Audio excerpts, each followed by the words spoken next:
Pag nagtatrabaho na, nasa trabaho na pa ako, nagiging magugulatin na ako, makarinig lang ako ng mga tunog ng helicopters, ng yung mga sasakyan po ng mga sundalo na nagpapatrolya sa buong Tiberias.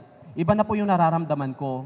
Hanggang sa naapektuhan na po yung pagtulog ko, gawa nga nung sa gabi, hindi na ako makatulog ng maayos dahil what if sa kasarapan ng tulog ko, biglang may missile na mapadpad doon sa flat namin.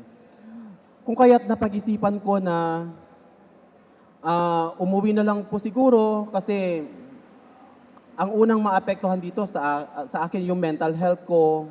Susundan na po yan ng aking physical health.